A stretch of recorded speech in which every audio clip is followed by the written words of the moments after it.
I am staring at an old photograph of Martinez Hardware, the store my parents spent 30 years building. In the picture, we are all standing in front of the entrance. Dad and Mom are smiling with that proud look business owners get. I am maybe 10 years old, squinting into the sundae. My brother Derek, 3 years older, has his arm slung over my shoulder. The store is gone now. They sold it to give Derek $120,000 to open a bar that was doomed from the moment he sketched his first cocktail napkin business plan. I keep asking myself why they trusted him. Derek had never worked hard a single day in his life. But I guess when you are the golden child, people believe in your potential more than they believe in someone else's proven track record. What I did not expect was what they would do when Derek failed. What I did not expect was them coming after everything I built. Before I tell you how my own parents tried to steal everything I built, let me know where you are watching from. Drop your city in the comments. And if you have ever felt like the forgotten child in your family, hit that like button. Subscribe if you want to hear how this story ends. Trust me, you will not see it coming. Now let me take you back to where this all started. The day my parents made the worst decision of their lives. Martinez Hardware sat on a corner lot in Portland, Oregon. My father, Robert Martinez, was 58 years old, a Mexico-American man who believed that hard work could fix anything. He opened the store before I was born. My mother, Linda Martinez, was 56, Irish-American, sharp with numbers, warm with customers. Together they built something modest, but steady.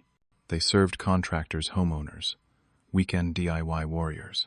For 30 years, that store was their life. Growing up, Derek was everything. The golden boy. He had looks that made people turn their heads.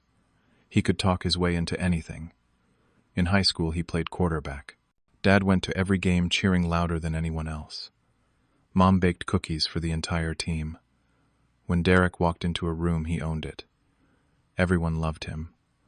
I was different, quiet, steady. While Derek charmed teachers into extending deadlines, I was in the back of the store stocking shelves. I started working there at 14, counting inventory, sweeping floors, helping customers find the right size of screws. Derek was out with friends living his youth. I was learning how to run a cash register. When I was 16, I remember one particular afternoon. I had just gotten home from school and went straight to the store. Derek was nowhere to be found. He was at his girlfriend's house.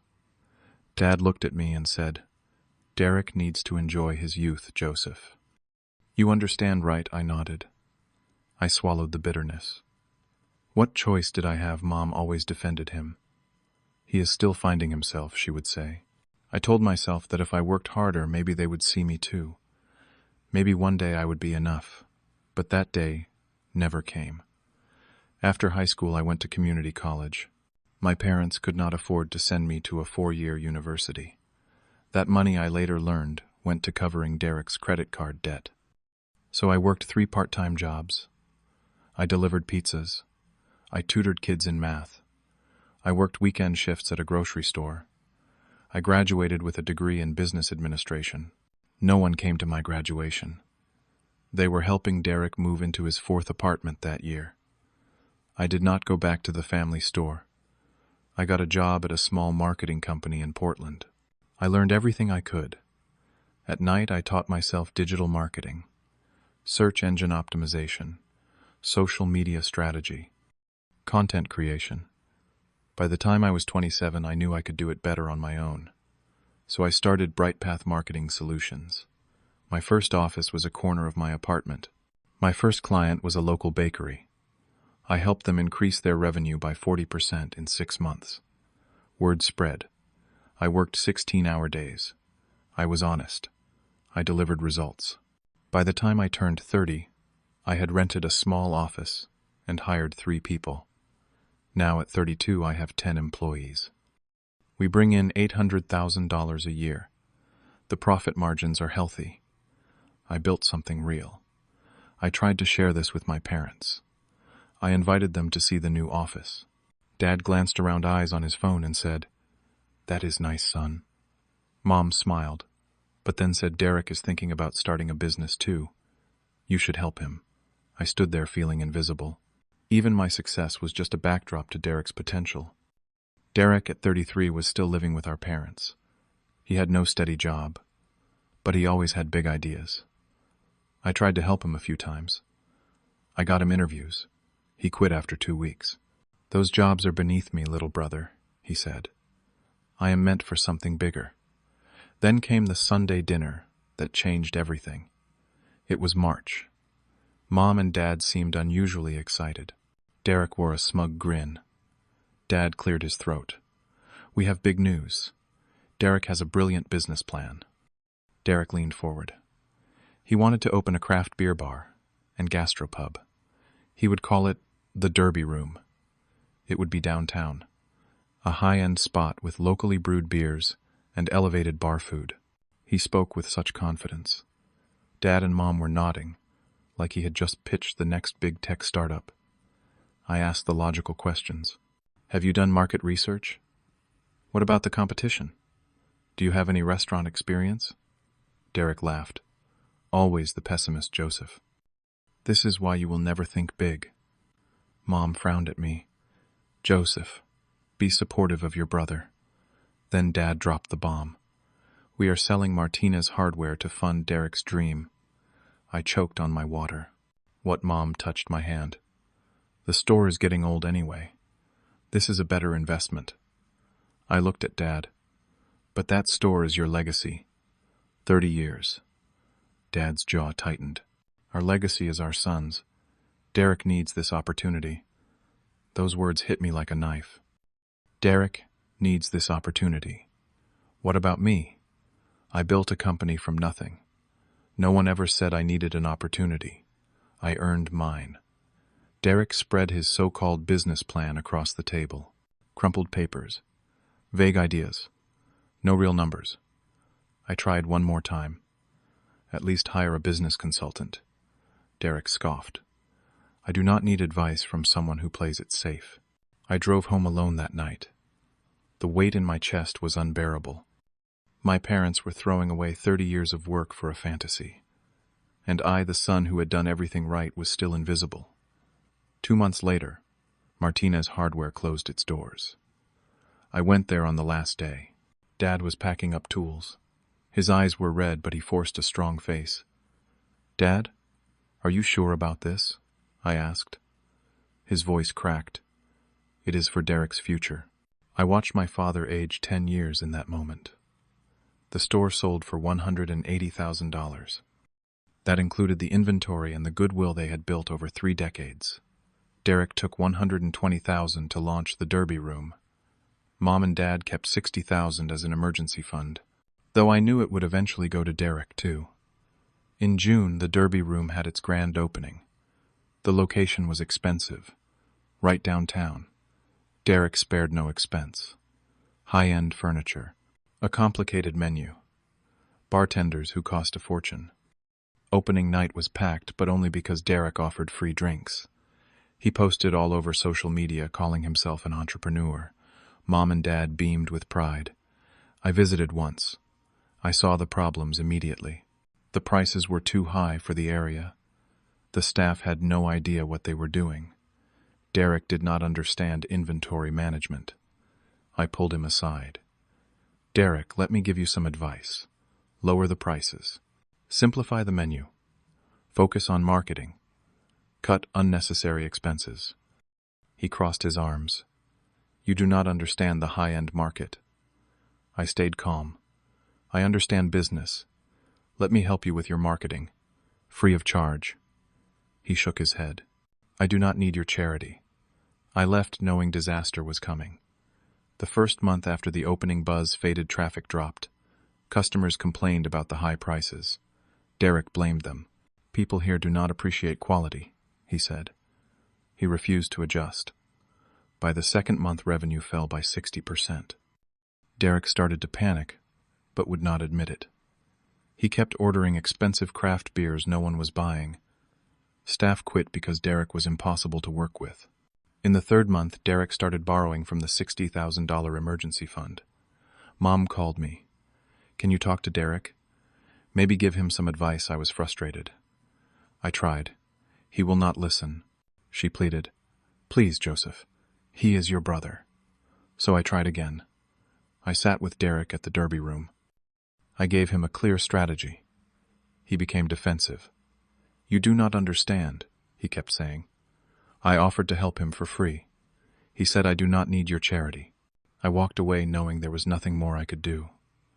By month 6, Derek had burned through the entire $60,000 emergency fund. He borrowed $15,000 from friends. He racked up $25,000 on credit cards. Nothing turned around. Staff kept quitting. Online reviews were brutal. Overpriced, mediocre food, rude owner, they said. 8 months after opening, the Derby room closed. Total loss was $160,000. Derek declared personal bankruptcy. He did not apologize. He did not admit fault. He blamed the market. He blamed the location. He blamed the competition. Then he moved back in with Mom and Dad. My parents were financially destroyed. They lost the $180,000 from the store. They lost their $60,000 in savings. Dad was 59. Mom was 57. They were approaching retirement with nothing. Dad took a part-time job at Home Depot working as a sales associate at nearly 60 years old. Mom did bookkeeping for small businesses, but the income was unpredictable. I watched from a distance. My heart broke for them, but I felt powerless. They still defended Derek. He tried his best, Mom would say. Meanwhile, my company kept growing. Bright Path Marketing hit $1.2 million in revenue. I bought a 3-bedroom house in the Portland suburbs.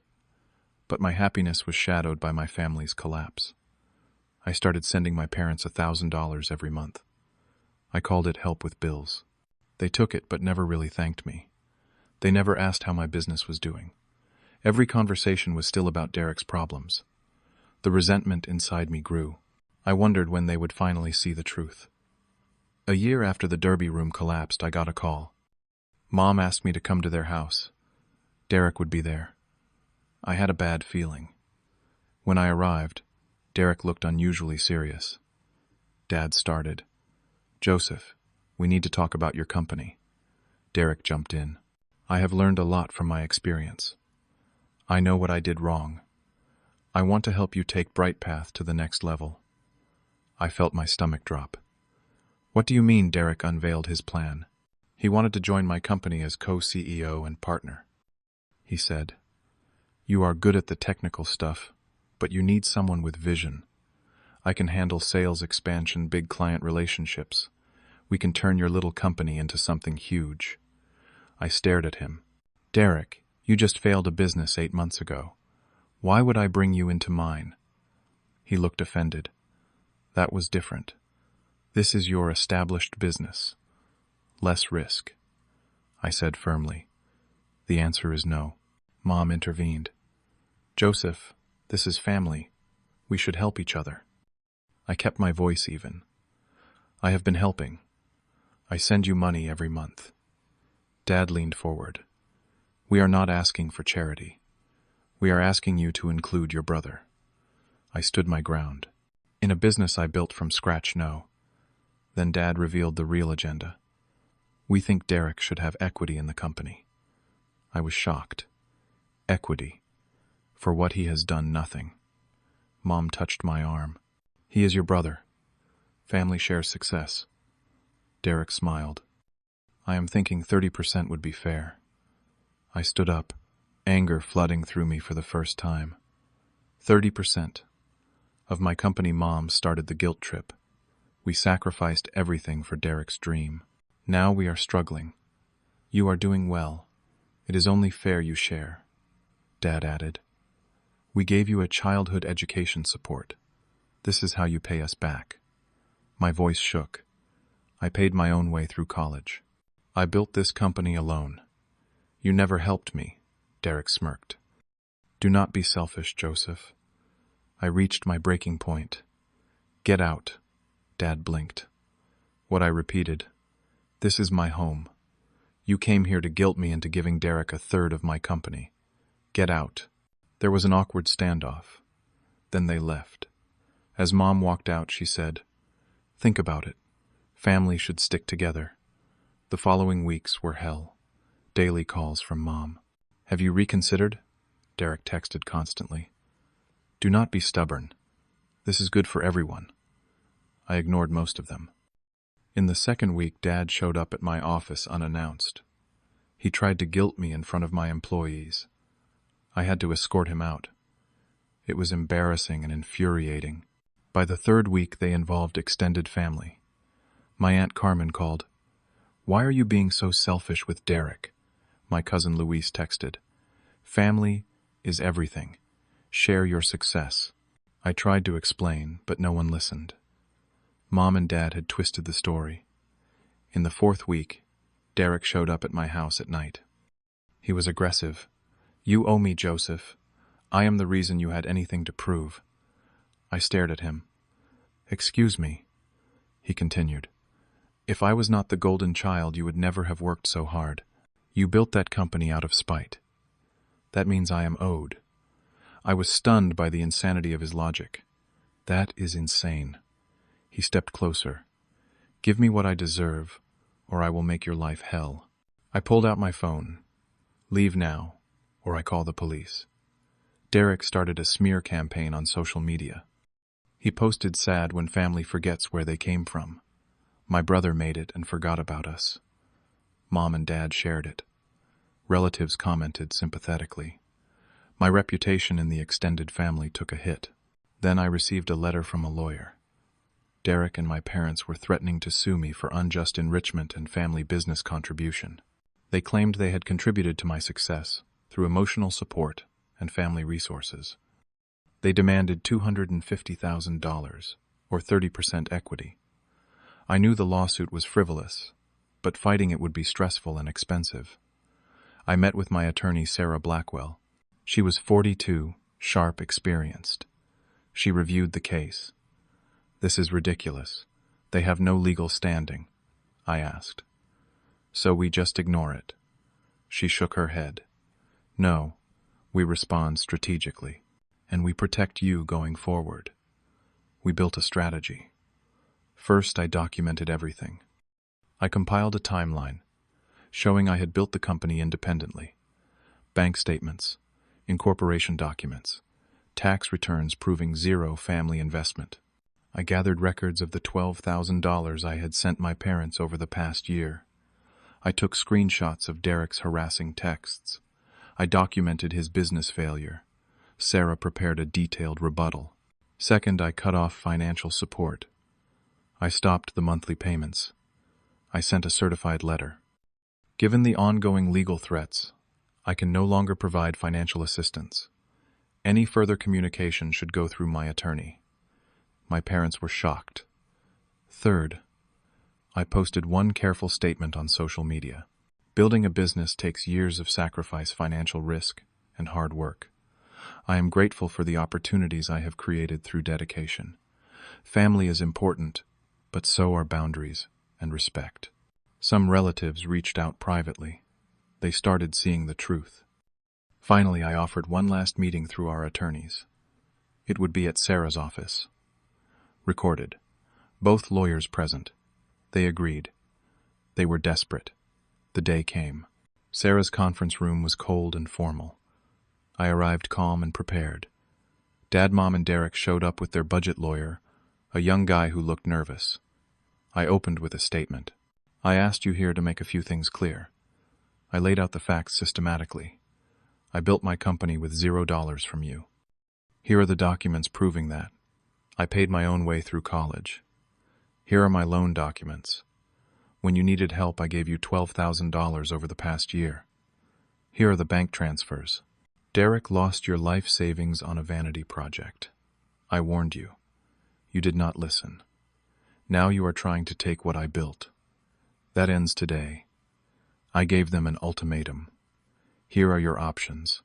Option 1. Drop the lawsuit immediately. We go back to being a family with boundaries. I will not support you financially anymore, but we can have a relationship. Option 2. Continue the lawsuit. I will countersue for harassment, defamation, and legal fees. I will win. You will lose more money. And I will cut you out of my life permanently. You have 5 minutes to decide. Silence filled the room. Mom started crying. How did we get here? My voice softened, but stayed firm. You chose Derek over fairness. Over me. Over your own legacy. Every single time. Dad looked deflated. We just wanted both our sons to succeed. I replied. Then you should have taught Derek to work for it. Instead, you enabled him. And now you are all paying the price. Derek tried one last time. This is all your fault, Joseph. You could have helped me. I looked at him coldly. I tried. You called it charity. You refused my advice. You failed because of your choices. Sarah cut him off. Mr. Martinez, I suggest you advise your clients to accept option 1. Their lawyer whispered to Dad. Dad nodded, defeated. We will drop it. I said, say it clearly for the record. Dad spoke into the recording device. We withdraw the lawsuit and will not pursue any claims against Joseph or his company. I handed them a formal agreement. Sign this. They signed. I stood. We are done here. I walked out without looking back. For the first time in my life, I had stood up to them completely. It felt heavy, but it also felt like freedom. The weeks following the confrontation were strange. At first I felt guilt. Years of being the dutiful son had conditioned me. I questioned myself. Was I too harsh? But then clarity came. No, I set boundaries. That is healthy. There was no contact from Dad, Mom, or Derek for 3 weeks. I did not reach out either. I needed space to process everything.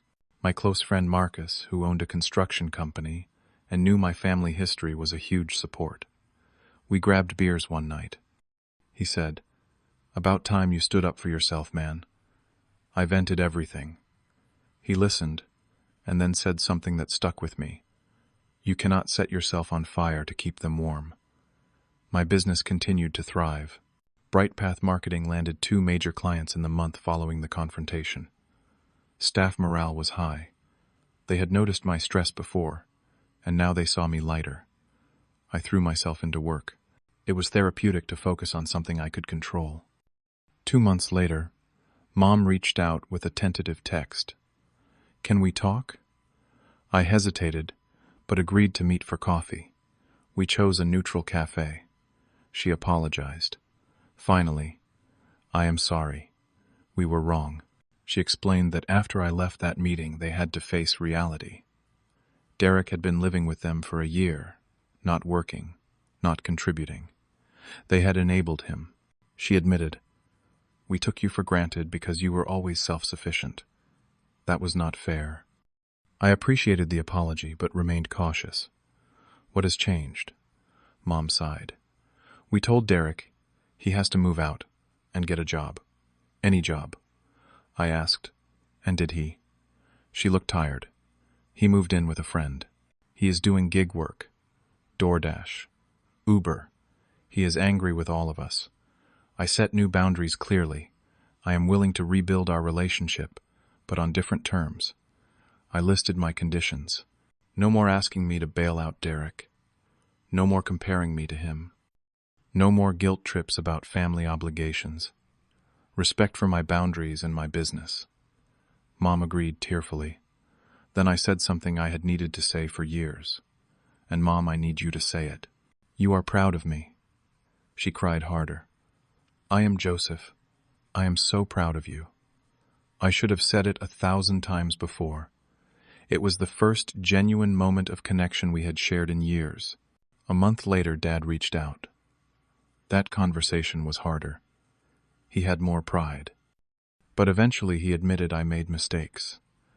I am sorry, son. We started having monthly dinners, just the 3 of us. Derek was not invited. The relationship was different now. More equal, more honest, less codependent. Derek continued his gig work for several months. Eventually he got hired as an assistant manager at a chain restaurant. It was humbling work, but he was learning responsibility. Finally, at 36, I heard updates through Mom but did not reach out directly. 2 years later, Derek sent me a brief text. "I am sorry for everything. I was an entitled asshole. You do not have to respond." I did not respond immediately. 6 months after that, we saw each other at a family holiday. It was awkward but civil. Derek seemed genuinely different, quieter, less arrogant. I thought maybe he is finally growing up. We are not close, but the hostility has faded. I accept this. Not every relationship has to be restored. Some just need to be released. 3 years after the confrontation, here is where I stand. Bright Path Marketing has grown to 20 employees. We bring in $2 million annually. I promoted a longtime employee to Chief Operating Officer. Our company culture is strong, merit-based, no nepotism. Personally, I am dating someone wonderful. Amy is 30, a teacher, with no connection to my family drama. Our relationship is healthy because I have learned what boundaries look like. I have a close group of friends who feel like chosen family. My relationship with my parents is much better now. It is based on mutual respect. They come to my home for dinners occasionally. Dad helps with yard work. Mom brings food. They ask about my work with genuine interest. They have apologized multiple times over the years. I forgave them, not because they necessarily deserved it, but because I deserved peace. My relationship with Derek remains cordial but distant. We see each other at holidays. He is working steady now, has his own apartment, is dating someone. We will never be close, but the bitterness has dissolved. I realize now that Derek's problems were never mine to fix. I have learned something profound through all of this. You can love your family and still protect yourself from them. Fair does not mean equal. Supporting family does not mean sacrificing yourself. People will take as much as you allow them to take. Boundaries are not cruel. They are necessary. Forgiveness does not mean forgetting. It does not mean letting people hurt you again. It means releasing the anger so you can be free. I spent my whole life trying to be seen by people who were looking in the wrong direction. Now I surround myself with people who see me clearly, and that is enough. Have you ever felt invisible in your own family? Have you been the responsible one while someone else got all the attention? Drop a comment and tell me your story. I read every single one. If this resonated with you, smash that like button. Subscribe to this channel because I share real stories about real struggles and how people overcome them. Share this video with someone who needs to hear it. Someone who is struggling to set boundaries with family. Thank you for listening to my story. I hope it helps you find the courage to stand up for yourself. You deserve to be seen. You deserve respect. And you deserve peace. Take care of yourself out there.